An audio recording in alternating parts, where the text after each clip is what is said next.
But with the arrival of this latest Ebola case, there are new questions about just how much vigilance is needed. And here with me to answer some of those questions, Dr. Nancy Simpkins, a board-certified internist and medical advisor for the state of New Jersey. And Dr. Corey Hebert, or as I prefer to call him, Dr. Common Sense. He's a professor at LSU Health Sciences Center and CEO of BlackHealthTV.com. Okay, I'm going to start here at the table with Dr. Simpkins. So just seeing Nina Pham at the White House, I would imagine that part of the reason that the president wanted to do that and to have her there in the White House and to have those pictures out is to show himself and other members of the team hugging Nina Pham, the fact that you can be around her, the fact that she is perfectly safe to interact with. Is that part of what we need to do to sort of de-escalate people's fears about Ebola? I agree, Joy. I think there's a great level of concern about this disease, and I think we as medical professionals and you as media people have to try to allay those fears and those concerns. So the two people who have contracted Ebola on United States soil are now disease-free. That is a fact that all viewers must hear what I'm saying. The two people who have contracted it no longer have the disease. They are disease-free. And not only that, but Dr. Hebert, the two people who've contracted it on U.S. soil, as well as the 3 missionaries who originally came to the United States infected with Ebola, and this latest doctor, were people who were involved directly with Ebola patients. It's medical professionals who are at the greatest risk, right?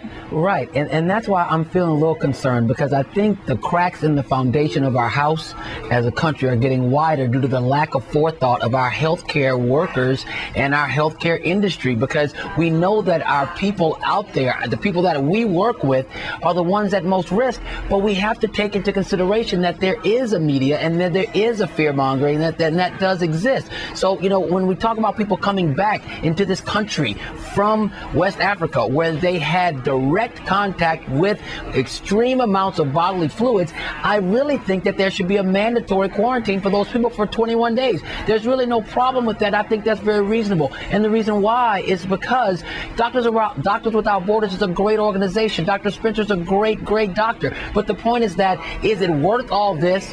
Is it worth all this? If he had just gone to 21 days of isolation, New York would not be going through this hysteria right now. And it's a risk-benefit analysis. The risk for and the inconvenience of a Doctors Without Borders doctor being in quarantine for 21 days doesn't outweigh the benefit of not having all this hysteria. And it's interesting, Dr. Hebert, because you really have been one of the people that we've had on a lot who's been talking about tamping down the hysteria and giving people the sort of realistic assessment. But you're now saying essentially that healthcare workers who've been directly involved in treating Ebola patients, they should themselves be subject to a 21-day quarantine across the board? No, if they come back from a country in West Africa, when they're coming back into this United States, I mean, the reason why I say that is because we have to be realistic about this. Yes, we want people in the most populous city in the United States to be very calm and not worry about it, but that's not going to happen, Joy. They're going to be worried about it, even though it's irrational. So we have to think about the risk-benefit ratio. It's not a big inconvenience if you know that you've been on the front lines dealing with bodily fluids of thousands of patients with Ebola. For when you come back into the United States,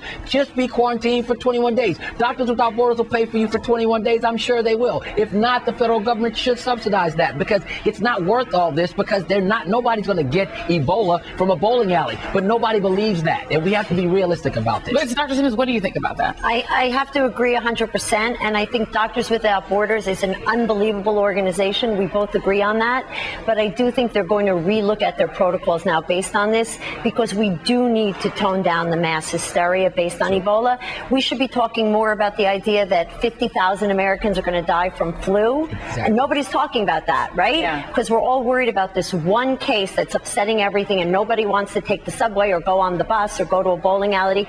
That's ridiculous. Well, let's talk about those protocols for just a second. So Doctors Without Borders, Medicine Sans Frontières, has these protocols where they tell their doctors who are coming back from the affected area to check their temperature, to wear, to finish regular course of malaria prophylaxis, which is their malaria medicine, to be aware of relevant symptoms, to stay within 4 hours of a hospital. Those are all the things that this Dr. Craig Spencer did. But is there a sense, and I'll start with you on this, Dr. Hebert, among doctors that, listen, I'm a medical professional, I know what I'm doing. If I do these protocols and I'm immediately contact the right authorities. If I have symptoms, I'm going to do the right thing. Do you think that's part of the problem, maybe? Well, I think the bigger problem, Joy, is the fact that we're all human.